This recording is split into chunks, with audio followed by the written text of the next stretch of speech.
во телевизија Нова? Подобро најдов. Како го коментирате ова? Зошто вакви обвинувања од страна на Заев? Се чувствували навреден сега и српскиот народ? Знаеме дека политичарите веќе испратија жестоки реакции. Знаете како, ситуацијата е толку комична, а во суштина толку трагична да секој употребен збор отприлike ја губи својата важност и своето значење во однос на стварноста во Република Македонија. Така да јас денеска ќе почнем прво на шалив начин. Комуницирав со дел од државните органи на Србија и им препорачав следниве 21 ден да не дават никакви изјави од проста причина што јас сметам дека господинот Заев го стрефил вчера државен удар, мозочен удар и кога ќе ве стрефи мозочен удар отприлike негде докторите велат 21 ден ви треба да ви профункционира повторно мозокот.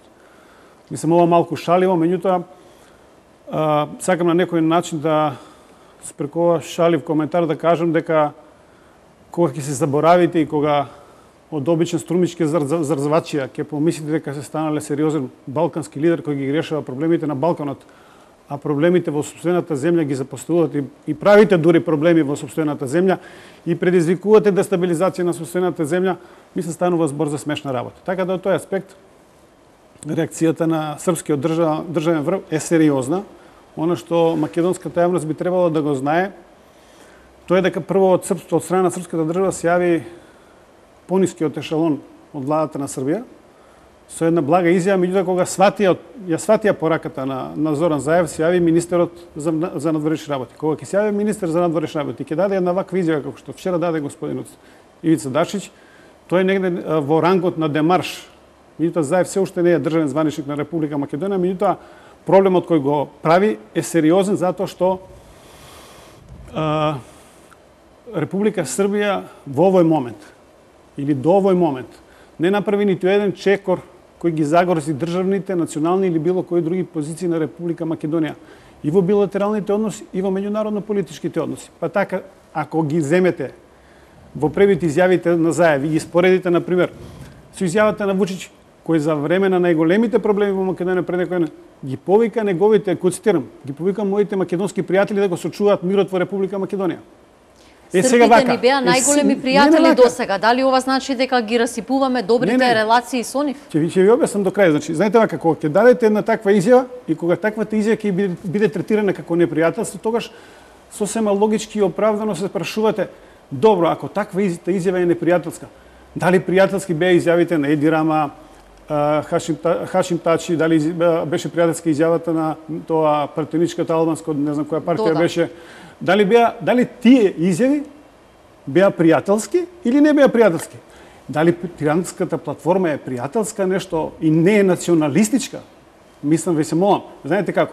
И српската држава мораше да реагира затоа што речникот на српската држава во последно време упадливо, значи српската држава во последно време упадливо се труди кон македонската држава да праќа пораки на сериозна воздржаност во однос на нејзините внатрешни проблеми.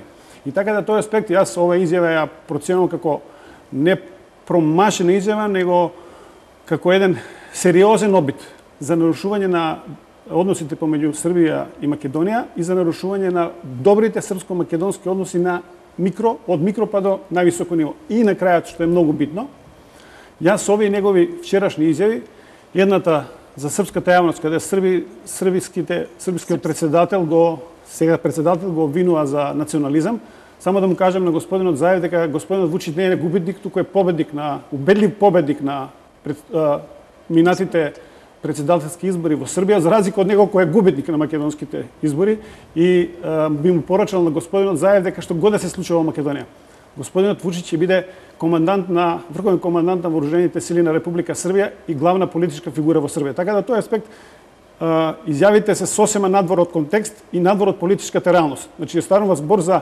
серија или низа од изјави кои во најмала рака се бесмислени. И втората изјава, која дојде исто така вчера, дадена за бугарска телевизија, каде што вели дека македонците и бугарите се исти народ. Сега овако ги гледате, ставите тие две изјави на маса, тоа ви изгледа некаде отприлike како кога децата играат на пазл, па ги сложувалки.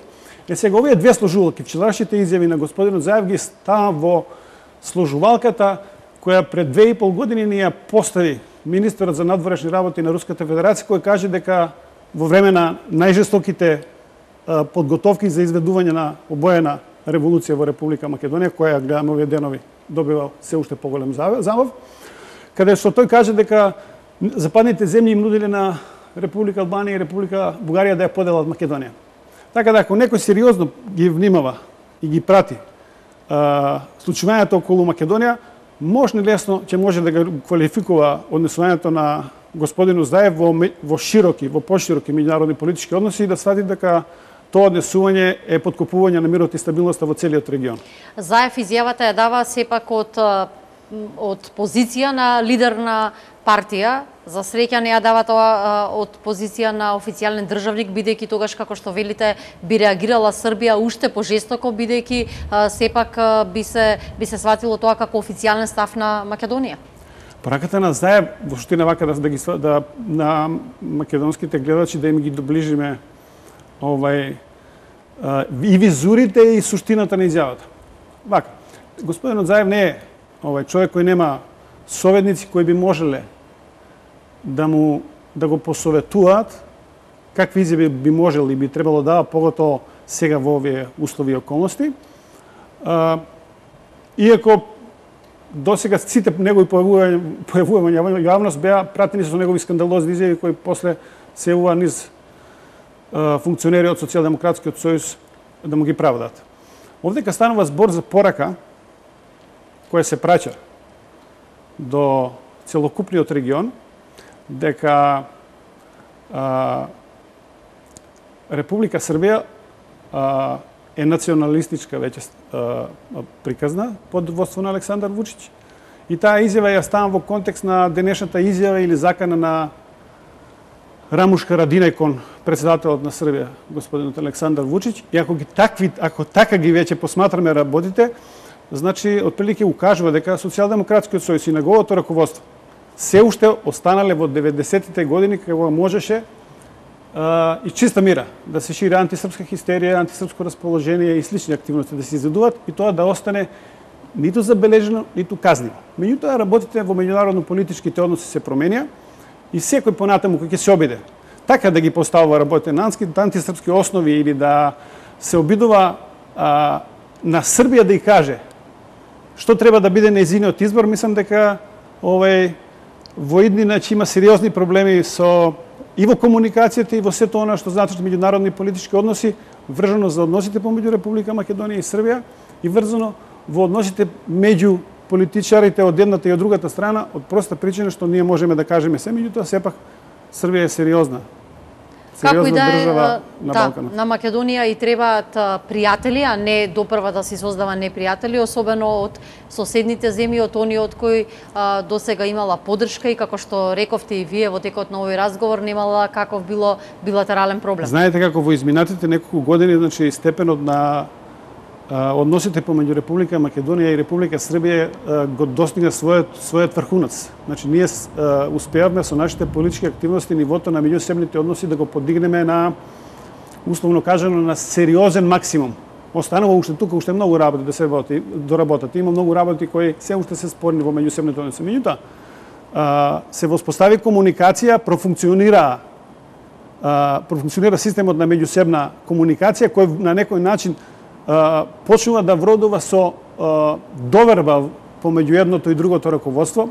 Јас тука не можам да не кажам дека сум учесник во тој дел и тој дел го сметрам како дел од мојата успешна политичка мисија во Република Македонија, затоа што нашата работа и мојата работа ја сметам како работа која треба да отвара простор за соработка, да отвара простор за јакнење на меѓусебната доверба, затоа што на крајот на краиштата и сите во Србија и сите во Македонија ќе ви кажат не постојат поблиски народи во регионот. Србите и македонците во изминатите години и јас колку сум жив паметам, значи функционираат на систем на меѓусебно почитување на микрониво. Ако го на микрониво вие функционирате на систем на меѓусебна доверба и почитување, многу е лесно после тоа да го дигате на ниво на меѓусебна доверба и почитување на највисоко ниво кога станува за збор за државно-политичките односи. Овдека имаме еден обид некој си себе да се представи во улога на регионален лидер, а се уште не изде горе од струмичкиот пазар. Во обид да се представи како регионален лидер, но сепак и нанесува огромна штета на Македонија. Вие сепак доаѓате и од позиција на пратеник во Македонското собрание. Знаеме што се случуваше изминатата недела во законодавниот дом. Денеска Талат Џафери влезе во кабинетот на Велјановски и почна да раководи со парламентот. Низа реакции предизвика неговиот влез во законодавниот дом, низа реакции предизвика неговото седнување на спикерското столче и кај домашната, но и кај меѓународната јавност. Особено реакции имаше и на социјалните мрежи, откако во неговиот кабинет се виде и албанското знаме. Јас сум овдека во многу неблагодарна улога, не само јас. Јас мислам дека во овој момент не постои политичар во Македонија кој е во благодарна улога, осим оне што навистина го изгубиле мозокот. Јас овдека сега треба на македонската јавност и на вас да се обидам да ви објаснам нешто што не може да се објасни. Значи јас просто не можам да разберам мене ова денес кога го видов една слика дека тој со жбогар се качува по скалите. Значи да оди кон претседателската канцеларија, канцеларијата во претседател на собранието. Мене тоа ми заличи на смешно е. Ми заличи кога водите дете во прво одделение или во градинка, па за рака мораше да го фатиш богар и да го воведе во кабинетот на претседателот на собранието. Смешно, тажно, не знам кои други зборови да употребам, меѓутоа ниту еден збор од зборовите што ќе ги кажам не би можел да биде добар. Затоа што нарушени се преку 20 членови на деловникот за работа на собранието на Република Македонија. Значи нарушено е сето она што представува процедура во демократскиот живот на Република Македонија. Значи меѓународната заедница го наруши својот углед и кредибилитет не само кај македонските граѓани и македонската јавност, него мислам дека меѓународна заедница си направи сопствена штета и на поширок меѓународен план, сакајќи да ни објасни на пример дека 2 и 2 се на пример 5. Значи кој ти овдека дојде да ни каже дека 2 и 2 се 5. Просто едноставно се чувствувам можда непријатно и можда неудобно и навистина се чувствувам вака човечки поразено, поготово од меѓународната заедница. Значи меѓународната заедница во Република Македонија 25 години на некој начин управува. Меѓународната заедница во Република Македонија одлучува дури и кој како воздух ќе живееме во Република Македонија. Меѓутоа меѓународната заедница на себе не смее да си дозволи таа да бира раководство на Република Македонија. Меѓународната заедница утре овие ќе изберат влада на некоја ливада во Република Македонија, така наречената меѓународна заедница ќе ја признае таа влада 15 минути пред да заседа таа влада. Да не се случи нешто, да бидат изапсени носителите на тие функции. Значи меѓународната заедница овдека се поставува како врховен администратор. И јас тој врховен администратор отприлike некаде го поистоветувам со она чуена реченица на поранешниот претседател на Босна и Херцеговина Али Изетбеговиќ, кој во една прилика коментирајќи ги одлуките на меѓународниот, на високиот представник на меѓународната заедница во Босна и Херцеговина, кажа лесно му е вика на него да носи одлуки затоа што тој не излегува на избори и не ги објаснува своите одлуки пред граѓаните на Република Босна и Херцеговина. И сега ние сме во ситуација. Ние не бираме раководство на нашата држава, што ние ќе излеземе да ми кажеме на нашите граѓани, како ние на нашите граѓани ќе го објаснуваме тоа, затоа што некој друг на нас не бира раководство спротивно на уставот, законот, на демократската процедура и на сето она што значи мир и стабилност на една држава. Кога во една држава ќе ги нарушите стабилноста и сигурноста на институциите, кога институциите ќе ги еродирате до толкава мера, да не емитираат сигурност и стабилност во политичкиот, економскиот, јавниот и секој друг живот на Република Македонија, тогаш создавате најдобри претпоставки да се створи хаос на улиците и хаос, безредија и сето она што може да се случи во една таква состојба. Затоа тој аспект ја повикувам уште еднаш меѓународната заедница. Ако барем малку да држи до демократските вредности, на кои сме пораснати, кои ги учевме изминатите години, крајно е време да се повика до памет. Значи не е вака, видите вака.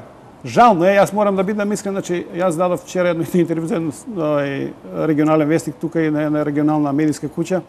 На прашањето што се случува, одговорив дека и ова сакам да го споделам со вас. Одговорив дека жално е за Соединетите Американски држави да покажуваат сила и моќ на една мала, сиромашна и кревка Македонија. Мислам, на тој начин само ја покажуваат својата немоќ, непринципиелност, лицемерие и слично, а 25 години управуваат со сите процеси во Република Македонија, со повеќето од законите кои сме ги носиле со уставот, и сега одеднаш викаат, тие закони не важат. И вие на кој ти можете да му кажете сешто, дека се прекршени 20 и кусур членови на деловникот, дека прекрушена демократската процедура, вика, па тоа не е битно. Па што е битно тогаш? Зошто одиме на избори, зошто постојат уставот, зошто постои деловникот, зошто постои се она што е, условно кажано, сериозно обележена демократскиот процес во една држава. Тогаш дај да ги укинеме сите тие работи и да кажеме кога ќе дојде време за промена власта да пишеме писмо до Соединетите Американски држави и да ги прашаме, дај ве молам, делегирајте кој ќе управува со Македонија. Како ќе стивнат тензиите? Знаеме дека 66-ти ден народот од граѓанската иницијатива за заедничка Македонија маршира низ улиците на Скопје, но и низ улиците на уште 30 на градови во државава. Како ќе стивнат тензиите и каква разврска очекувате на политичката сцена? Еве, иако имаше отпор, сепак Талат Џафери седна во канцеларијата во кабинетот на Велјановски. Дали, како што велите, ќе се случи избор на влада на некоја друга локација или самоволно, а сепак за тоа да имаат признание од меѓународната заедница?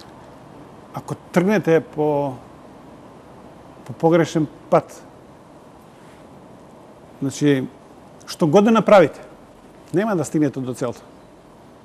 Значи, работата е изместена надвор од правилата, процедурите и сето она што значи правила на функционирање, на демократско функционирање на една држава. Значи, ако тргнете по тој пат, вие сигурно нема да стигнете до целта, па можете да изберете 10 председатела, 10 влади на Република Македонија, меѓутоа пре или каснije што велат старите луѓе,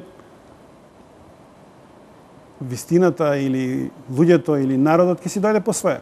Значи, не можете вие да игнорирате волја на граѓаните Република Македонија, не можете вие да ги игнорирате демократските процеси, не можете вие окторирано со поддршка на некого од надвор да воспоставувате така наречени демократски институции и слично, а да очекувате дека тоа ќе ви се врати со стабилизација на политичките прилики во државата, со економски развој на државата. Напротив, јас мислам дека ќе следи понатаму политичка дестабилизација на приликите во Република Македонија, дека ќе следи економско назадување на Република Македонија и на крајот на краишната пораката до сите оние што работат надвор од институциите на системот и надвор од законите и уставот на Република Македонија.